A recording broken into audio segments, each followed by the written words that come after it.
Saudações, telespectadores da nossa TV Altiora. Estamos de volta com o nosso programa Medicina e Saúde.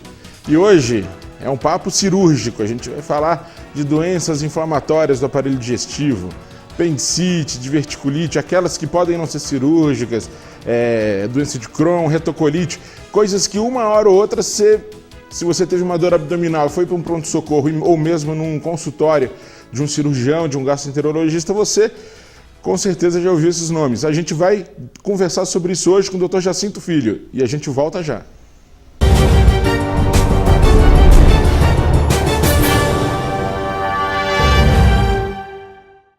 Voltamos em definitivo agora, falando de doenças inflamatórias do aparelho digestivo aqui. Dr. Jacinto Filho, uma satisfação tê-lo aqui, né? Nos conhecemos há muito tempo. Um pouquinho de tempo, né, Dr. João Júnior? Obrigado aí pela presença, por ter convidado. Estou sempre à disposição. Agradeço aí aos telespectadores também. Então, agora a gente vai falar do que... Vamos começar falando de cirurgia, né? Vamos. Aquele pessoal que chega então, chegou no pronto-socorro, uma dor ali meio de lado, às vezes ela começou aqui em cima do estômago. O que pode ser isso? Como é que você vai avaliar isso ali no pronto-socorro? Isso é bem interessante porque é uma coisa muito usual de acontecer. Uma dor abdominal todo mundo vai ter uma hora ou outra, nem sempre, claro, na minoria dos casos é cirúrgico, mas todo mundo vai passar por isso, a grande maioria das pessoas vai ao pronto-socorro com essa queixa e vai ficar preocupado se não é alguma coisa cirúrgica, se não é. A verdade é que existe uma prevalência grande de patologias cirúrgicas, principalmente a apendicite, mas não é a maioria dos casos. A maioria dos casos é uma gastroenterite, alguma coisa alimentar, alguma coisa externa, que causa, às vezes até emocional, ou às vezes até clínica, um diabetes descompensado, que pode causar esse tipo de dor, mas a preocupação no paciente vai ser sempre ali de ter que ir para a mesa de cirurgia, e isso é sempre uma possibilidade. E quantas vezes no pronto-socorro o paciente já chega, doutor, estou com apendicite, né? E como é que você faz? Bom, vamos começar então um quadro mais brando. Aquele que você conseguiu descartar. Como que você descarta a apendicite? Vamos explicar aos telespectadores como que você vai chegar à conclusão de que não é um quadro de apendicite, sem ter que abrir, olhar o apêndice e falar assim, não é. Eu sempre converso, porque a gente tem uma prevalência bastante grande aqui em Bragança de quadro de apendicite. E é um diagnóstico difícil de fazer, apesar de ser uma patologia comum, os sintomas, os sinais são muito variados.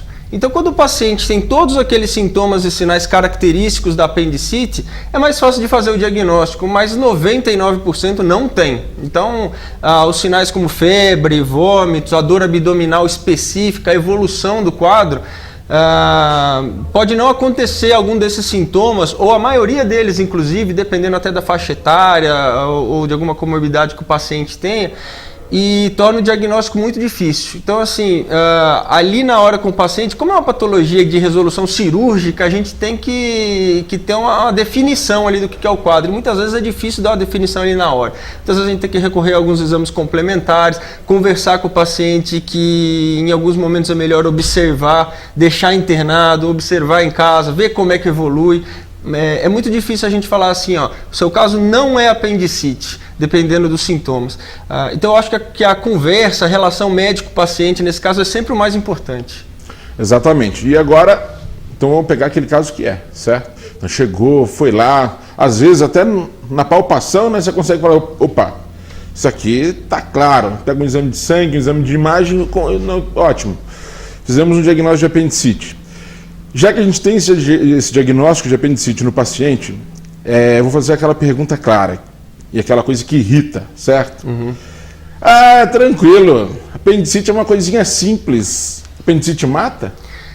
A apendicite mata, com certeza. Hoje em dia a gente tem recursos hospitalares, recursos de pessoal, recursos de diagnóstico que fazem com que a mortalidade seja muito baixa.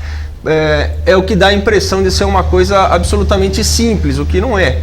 É uma doença inflamatória que, se não for tratada, uma doença de caráter inflamatório ou infeccioso, dependendo da evolução, que, se não for tratado da maneira adequada, com a atenção necessária, pode matar. A gente tem casos aí, aqui em Bragança a incidência é mínima, porque justamente a gente tem todos esses recursos, mas não é é justamente como você falou, aquele negócio de é só uma apendicite, tá tranquilo. Não, tem que ter a devida atenção tanto do médico quanto do paciente. Então, com certeza pode levar a resultados ruins, sim. Então, tem que ter a máxima atenção aí dos dois lados. Exatamente. Então, deixar aquele recado pro pessoal que naquela dor abdominal, aquela suspeita, melhor coisa que tem a fazer, procurar seu médico e pelo menos para ter uma opinião profissional, ele não pode ficar tranquilo, ou então vamos investigar melhor, etc. tal. É assim como é que é? É assim desse jeito. Como eu falei, a relação médico-paciente é fundamental. Teve a dúvida de diagnóstico, a dor está fora do comum, está incomodando, está com outros sintomas, está vendo que não está levando ao pronto-socorro. O médico lá vai saber dar as orientações direitinho. Nem sempre vai te pedir um exame de ultrassom, de tomografia. Muitas vezes consegue se fazer tanto o diagnóstico positivo de que é apendicite ou negativo sem ter que recorrer a esses exames. É um conceito que é até difícil de explicar para quem não está na vivência do dia a dia, que muitas vezes o exame complementar acaba atrapalhando o diagnóstico. Sim. Que definitivamente o diagnóstico clínico, a conversa com o paciente, a relação de como é que foi o início desse seu quadro, como é que está o sintoma, palpação, a verificação da evolução do quadro, é muito mais importante que os exames de imagem, que às vezes pode ser contraditórios e acabar atrapalhando o diagnóstico. Então, assim, sentiu qualquer alteração nesse tipo, recorra ao hospital, converse com o médico, escute a opinião, siga a orientação. Isso aí já cobre a grande maioria dos casos aí de resolução, tanto terapêutica, não cirúrgica, quanto cirúrgica. Então, bom, o paciente foi para a sala e vai ser operado. Quais são as formas de você abordar? Como você aborda aquele apêndice? Você só drena? Você tem que tirar o apêndice sempre? Como é que é isso? Como é que funciona a cirurgia em si agora? Bom, a cirurgia em si, nós temos o recurso de cirurgia aberta por corte, né? Faz um corte na região inferior do abdômen, geralmente pequeno, depende da evolução do quadro. Muitas vezes a gente tem um apendicite, não precisa nem ser de muitos dias de evolução, mas isso dependendo da própria genética da pessoa, ela tem uma evolução ruim em tempo pequeno. Eu, por exemplo, pela incidência que a gente tem aqui, já vi casos de apendicite evoluírem muito bem depois de uma semana. A gente tem um apendicite simples ali depois de uma semana e a resolução é tranquila. E eu já vi em 12 horas uma apendicite supurar, encher de pus e ter que passar por uma cirurgia maior. Então a gente tem a cirurgia aberta, aquela que é por uma incisão mesmo cirúrgica. Dependendo da intensidade do apendicite, é um tipo de incisão que vai ser feita. E tem a cirurgia videolaparoscópica, que a gente faz através de câmera, de trocáteres, assim como faz a da vesícula biliar, que é mais difundida até, para resolver o caso. A gente sempre tem que tirar o apêndice, né? Inclusive quando a apendicite é muito inicial, a gente tira. O tratamento é esse, a drenagem vai depender da evolução do quadro. Uma evolução de apendicite simples, tirou o apêndice, resolveu, muitas vezes tem que deixar um dreno, deixar mais alguns dias, tomar antibiótico. Isso vai depender da evolução de cada pessoa. Certo. E em quais casos, o que você tem ele como diagnóstico diferencial? Que infelizmente pode acontecer. Você fala, bom, os exames estão falando em apendicite, a gente está vendo aqui, a palpação ela é uma palpação positiva, o paciente ele tem o quadro clínico de apendicite. Uhum. Mas, às vezes, durante o procedimento cirúrgico, você fala, o apêndice está bom, o apêndice está tudo falando que era apendicite e não é. Isso pode acontecer, não pode? Pode acontecer.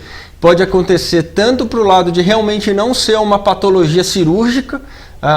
Existem quadros como uma adenite mesentérica, uma inflamação intestinal que dá na região do apêndice, geralmente decorrente de um quadro viral anterior que tem os mesmos sinais e sintomas da apendicite, e muitas vezes a gente opera como apendicite, não é um caso cirúrgico, pode acontecer. Pode ser patologias, principalmente em mulheres ginecológicas, um cisto ovariano, uma gravidez ectópica, uma inflamação pélvica. Nós temos divertículos, nós temos, em qualquer faixa etária, nós temos diagnósticos diferenciais que pode ser cirúrgico ou não, que podem confundir com a apendicite. A apendicite, a dor abdominal, a dor de barriga, de maneira geral, tem muitos diagnósticos. O apêndice é um e o tratamento é cirúrgico. Então, muitas vezes, o diagnóstico fica um pouco difícil. Dentre esses aí, nós temos a inflamação na vesícula, as doenças inflamatórias, as diverticulites, são uma simples infecção intestinal por alguma coisa que ingeriu. Então, são muitos diagnósticos diferenciais. Por isso, é um diagnóstico difícil de ser feito e a conversa, a relação com o paciente é fundamental. Uma coisa muito importante, a gente está chegando no final do primeiro bloco, mas é falar o seguinte, existe aquele exame milagroso que fala assim, esse exame vai falar que é apendicite ou esse exame vai falar que não é apendicite? Não tem. Não tem, né? Esse não tem.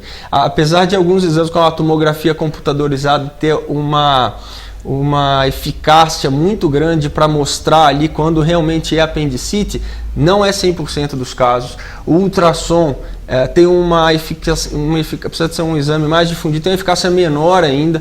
Ele está indicado, esses exames estão indicados em alguns casos, mas o exame que é padrão ouro, que é aquele exame que vai realmente dar as melhores informações para o diagnóstico de apendicite, é o exame clínico, mesmo assim ele não tem 100% de eficiência. Então, não existe um exame definitivo para apendicite. Muitas vezes a gente faz todos esses tipos de exames e fica com dúvida. Né? Exatamente. E aí é a conversa, é aí a gente deixar o paciente de observação, solicitar que ele vá passando para a gente as informações de como evolui, seja dentro do hospital, seja em casa mesmo, retornar caso precise, informar quais são os sintomas que ele pode ter, se o quadro realmente for apendicite. Como a gente não tem esse exame definitivo, a informação do paciente e o médico está sempre atento à evolução do caso, é o que é fundamental. Tá certo. Bom, a gente falou bem de apendicite, a gente deixou bem explanado aí a situação apendicular, o problema que tem, problema cirúrgico, etc.